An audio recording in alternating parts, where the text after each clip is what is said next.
Hey, welcome back. So we're gonna do a quick video of getting this stuff underneath the truck. We gotta do a whole new layer, and I wanna walk you through what I do to do it. Because I don't have a lift. I'm just working right here on the ground. A little bit of an upgrade with the carport, but otherwise I'll be crawling around underneath. So I wanna show you what it takes using cheapy undercoating gun I got from Amazon, and then my favorite stuff to use here, the Rick Fennel undercoating, rust proofing. It says both on it. So either way, yeah, so let's get right to it, and here we go. Okay, so yeah, I mentioned get yourself, you're gonna do this, get yourself cheap gun off Amazon. This one worked fine. This is my second one, because the one I kind of let it sit around for a while and it got clogged up, and I kind of just got too lazy to mess with it, which actually ended up not being the problem. It was actually the pump on my air compressor getting ready to explode, so the air pressure was wonky and it didn't work well. But yeah, you can just search on Amazon. I'll provide a link. It's just undercoating gun, and then I'll have to put a link in for this too, so you guys can check their website out. They're pretty local to me. I'm in Western PA, and these guys are up in, they're Western PA, but they're up in Butler, PA, I believe. Anyways, but it's sometimes hard to figure out how much you need, because you could thin this down. I have thinned it down with used motor oil, but it's kind of something you got to experiment with. And the only reason I thinned it down, not to go like on the bottom of the frame, but I used it to like these bed pockets, and I would pull taillights out and shoot inside there and do all, so it runs down. Anyways, that's why I would do it. Get inside like doors and stuff like that. It's the only reason I would thin that stuff down. So usually when it comes to a truck, this is the minimum I'll get, which is a case. And I think these run around $115, $120 a case. So I think these are like quart cans roughly. And they just screw onto the gun, and then that'll be good enough there. But if you had a dually extended cab, long bed truck, I would at least 2. Yeah, and then maybe if you were doing a car, you could probably get away with doing 4 quarts. But usually, no matter what, anytime I undercoat a vehicle in general, I always get at least a case, or just get 2, just because I like to have the extra. I don't have a lift or anything. When I do the front of this truck, I find it easier to just put it on these little ramps, but I still put a jack stand under it no matter what. But I usually start at one end, so I pull it up, and I got my plastic. This is just plastic sheeting. I just kind of crawl underneath it, and I'll start working on the front. I like to do the front first because there's a lot of pockets and stuff, so it's more time consuming. Because by the time you get to the back, it's just, getting around the exhaust and the axle and shocks and stuff. And that's not a big deal. So I like to start up front here. There's just more stuff to work around.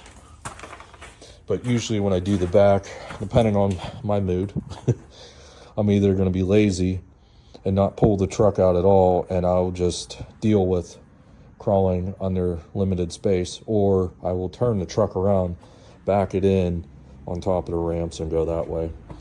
It's definitely much easier in the long run, but some reason, sometimes my brain tells me just keep going. So yeah, but like I said, I'm just on the concrete here at least, but mostly on the gravel. That's why I use this plastic sheeting. And also if I get like any we'll call it overspray, because sometimes this stuff likes to, you can see it's a little goopy, so the tip of it, it'll start to get a little goopy and it might drop stuff. So if you don't want it getting onto the ground, because it's oil based, if you're like that and you care about that stuff, put something on the ground, you can, you know, pick up all the drops. I mostly use the plastic just to scoot around on the gravel, which is a lot easier, and it doesn't allow the stones to go into your back as much. All right, I think that's good enough. So let me show you how these show up. Hoping I have the knife still out here. Okay, good. So you see, let me get it. I know there's other companies that have stuff like this, so they're similar. I can't think of the brands. It says cut this out. Different, let's see, I'll do it down here. I've had a couple of things. So what I used to do is I would just poke these, like I just push it down like that, and then cut slits, just enough to put the straw in there. But I've also found if I can hit this right, we'll be good. But we'll see. There. So you can do it that way too, which really seemed a lot easier, didn't it? So you see how thick that is. It's just, I always like to tell people it's almost like a sprayable grease. This stuff does not really wash off. It's the reason I like it better than like wool wax or fluid film or something like that. But, you know, I don't think I have to say much that it's messy. You know, it definitely can be messy. But so's the other stuff. Oop, I gotta wipe that off. It's okay. Because that's all we do. We just screw it on like a, you know, bottle cap. And put the phone down. I gotta do it both hands. All right, got my can on. And be honest with you too, some of these guns, like I said, they're a cheap gun.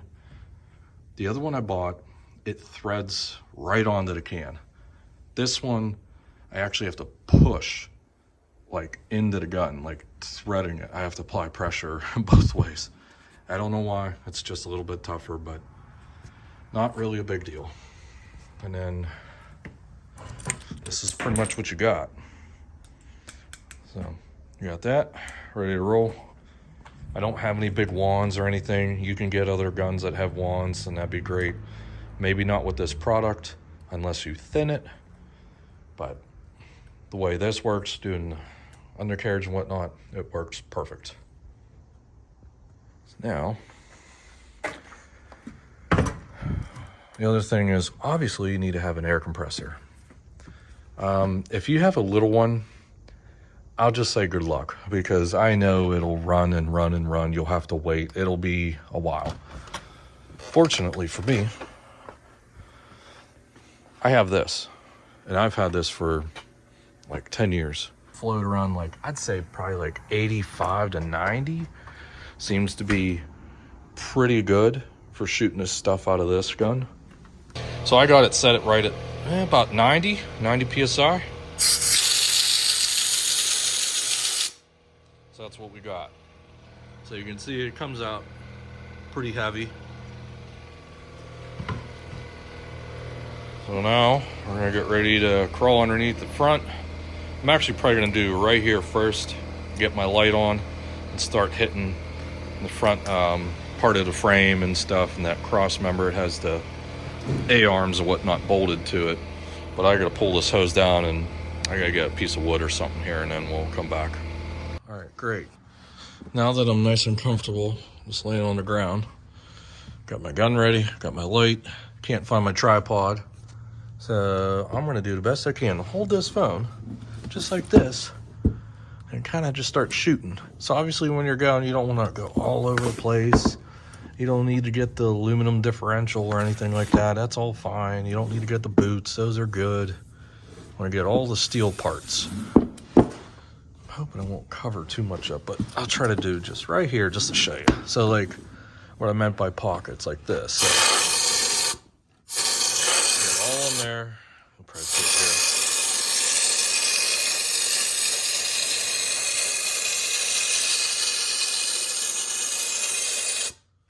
Yeah, don't be scared to spray a lot of stuff on there. You can be very generous with this stuff.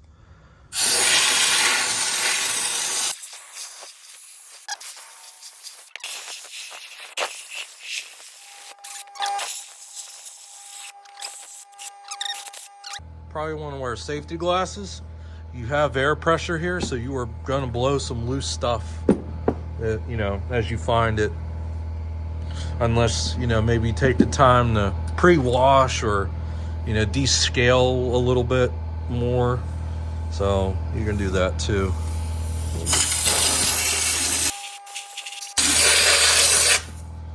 So that's pretty much what we're gonna do to the whole vehicle. So I'm gonna keep going on the frame rail here. I'm gonna get the bottom of these A-arms. All right, so, all right. I have completed doing basically the front cross member, and I got the front two body mounts underneath the truck, inside and outside the frame. So that 1-quart can got. And when you get toward the end, you actually have to smack, you know, hit the can off the ground like that, just to kind of settle the rest of it down there, and then it will get it. I don't know if I could even show you how much is. It's really not much left in it. It's probably, yeah, probably about a thumb's worth there. But what I do at the end is I don't throw these away. I will save these, and I'll take my razor blade, usually right on that red line, and just cut the can in half. Then you can get like a paint stick or something, and you can scoop it out into a good can, or one of the guns I bought a while ago came with this plastic fluid film jug, so I would just scoop it all into there. And you'd be surprised what you get out of, you know, these 6. You probably get like a good bit out. Maybe around there, it depends. And now, I'm gonna screw on another can, and I'm gonna jump back on. I'm probably just gonna get the cab area for tonight, and tomorrow I'll just knock out the rest of the bed and frame and stuff. That's really where you use a lot of it, is because that the bottom of the bed, there's just so much surface there. Okay, so it's time to jump back on this. I got my heater running because it's, you know, a couple days later, things were going on, you know, how it goes, life. So with that, the weather's cold outside, so I got my heater running just to warm it up a little bit. We're right around 50 degrees, but the ground's still gonna be nice and cold. So it's trying to help it a little bit. So I'm gonna get ready to, I'm gonna get this camera set up, and you guys can just, I'll do a little time lapse, just showing you me going along here, and we'll keep checking in and checking progress. So real quick, as I make progress, when I work, you know, front and the back, I work looking back this way, you know, get everything I can see looking this way. Try to do the inside of the frame first, and then once I get to a certain spot, I kind of flip around and look back the other way and just get everything else that I couldn't see, and then I'll work on the outsides last, because I feel that's, you know, I like to save the easiest stuff for last. Okay, so my progress is I have everything here done. I just got to hit this outside part of the frame, even though you can see it's pretty thick as it is. It's mostly the dirt on the outside that kind of like makes its little coating. And then so yeah, I gotta start hitting the rest of that, and I'll keep working back. I'll probably get to underneath the cab, and then, you know, I'll work back this way, then I'll do the outside, and then that'll be my stopping point. And then the last section will be basically underneath the bed and back. So let's get started.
Okay, so I'm nice and comfortable under here still.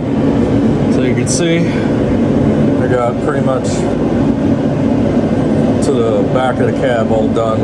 That was my cutoff point, and now we're going to get ready to, I'm going to slide my plastic under the back of the truck, and then I'll start to work on the inside of the frame where the gas tank is, and the other side over there around the exhaust. Ideally, when you get close to the exhaust, sorry about the camera wiggling. Ideally, when you get close to the exhaust, if you can wrap it with like aluminum foil. I found to be easiest. A lot of times I just have old license plates that I carry with me and I kind of hold up as a shield, and then I spray. But other than that, you'll probably still get some residue on it. You probably saw it as I was moving along. I got some spray, and truthfully, there's not too much you can do about it other than if you're doing this for someone else, or you care about the smell and whatnot, I would just start the vehicle, keep an eye on it, and just let it run. It'll burn it off, and then otherwise, drive it around the block or something, and then you'll eventually get all that off, and then it'll be good from there. So let's keep going. Okay, trying to show you. Oh, I smeared it. I'm sorry. A little bit of smear mark, but just want to show you kind of what you have to work with. So this is the bed cross member for the floor. You can see here's the bed floor on the outside. So I'm getting all that, getting all up in there. We're gonna get all up inside the frame there, all on the back side here. So I'll lay here and I'll do everything I can reach, even this side of the axle. I'll get all this, leaf springs, everything. And then, like I said, I usually try to save the outside stuff for last because it's easy to get to. But just want to give you a quick little update on that. Alright, I didn't really bother filming up there. It's just a little difficult to get the camera in here so you can see what I'm doing. But now we are on the back half of the axle. This is the easiest part to do because generally you don't need to jack the truck up to get space. You have the most room back here, and of course it does help there's no spare tire on this right now. But yeah, so I'll go back through, hit the axle on this side, get the cross member there, the bed, cross member on the frame, inside of the frame, and then we'll eventually finish up just on the outside there. And I gotta touch up the leaf springs here. I think I got this. No, I gotta do this one too. So we're almost there. This one I'll try and show as much as I can.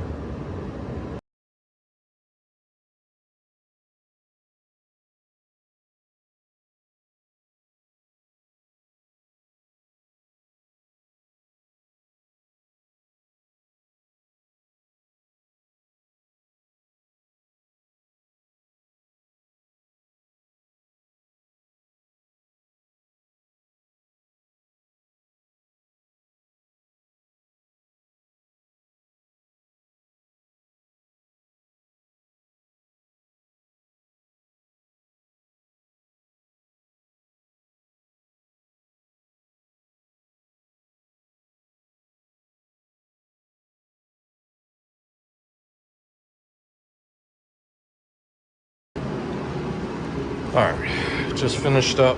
Just had to clean off the lens because I got undercoat on my phone. So I'll just give you a little peek, just kind of what it looks like. I didn't go crazy on the hitch, I just kind of gave it a little spritz. But, oh jeez, hold on, let me get the phone. Here we go. Alright, so you can see rear axles hit, frame, leaf springs. So we got all that. We got the underside of the bed.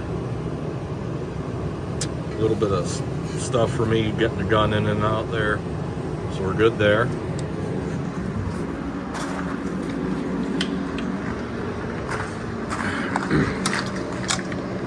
This is the frame. Frame's all done. I got the bottom side, back side of the cab on both sides. There we go. Let me roll under here. There you go. And our rockers. Everything's all gooped up real good. cross member, cross everything, yeah. A little bit of overspray on the exhaust. Like I said, when you get that little bit, you can wipe it off, do what you can there, and there's still gonna be residue, so just run the vehicle, it'll burn it off. Doesn't really take that long. We got everything in there. And if you remember, this is where it started. So you can see all the other components. We didn't spray on that because you don't need to. And we're all good. I did end up, I didn't put them all back, but I ended up getting on that last can of the undercoating, and I just started to use that to touch up actually the inside of the bumper that was brand new 2 years ago. It's already has surface rust and everything on the inside, so just goes to show you. I mean, it's pretty obvious they don't make anything like they used to, but the only thing I gotta do is I just gotta come on this side, get on the inside of the bumper there where I started seeing surface rust. Otherwise, but either way, my buddy, he keeps up with the maintenance and everything on it pretty good, so he'll keep an eye on it. Always gotta maintain it.